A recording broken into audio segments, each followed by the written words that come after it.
حضرت عمر ابن الخطاب رضی اللہ تعالیٰ عنہ سے روایت ہے کہ رسول اللہ صلی اللہ علیہ وسلم نے حضرت حفصہ رضی اللہ تعالیٰ عنہ کو طلاق دی، پھر رجوع فرما لیا۔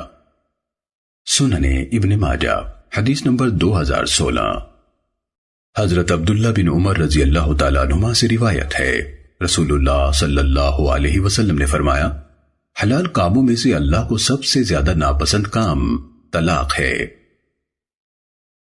سنن ابن ماجہ حدیث نمبر 2018۔ حضرت عبداللہ بن عمر رضی اللہ تعالیٰ عنہما سے روایت ہے، انہوں نے فرمایا، میں نے اپنی عورت کو طلاق دی جبکہ وہ ایام حیض میں تھی۔ حضرت عمر رضی اللہ تعالیٰ عنہ نے یہ بات رسول اللہ صلی اللہ علیہ وسلم کو بتائی تو آپ صلی اللہ علیہ وسلم نے فرمایا، اسے حکم دو کہ اسے رجوع کر لے اور اسے طلاق نہ دے حتیٰ کہ وہ حیض سے پاک ہو جائے، پھر اسے حیض آئے، پھر وہ پاک ہو، پھر اگر چاہے تو اس سے ہم بستر ہونے سے پہلے طلاق دے اور چاہے تو اسے نکاح میں روک لے۔ یہ وہ عدت ہے جس کا اللہ نے حکم دیا ہے۔ سنن ابن ماجہ حدیث نمبر 2019۔ حضرت عبداللہ بن مسعود رضی اللہ تعالیٰ عنہ سے روایت ہے، انہوں نے فرمایا، طلاق سنت یہ ہے کہ عورت کو طہر کی حالت میں اور جماع کیے بغیر طلاق دے۔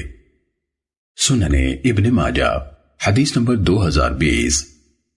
حضرت عبداللہ بن مسعود رضی اللہ تعالیٰ عنہ سے روایت ہے، انہوں نے مسنون طلاق کے بارے میں فرمایا، عورت کو ہر طہر میں ایک طلاق دے، جب تیسری بار طہر آئے تو اسے آخری طلاق دے دے، اس کے بعد وہ ایک حیض عدت گزارے۔ سنن ابن ماجہ حدیث نمبر 2021۔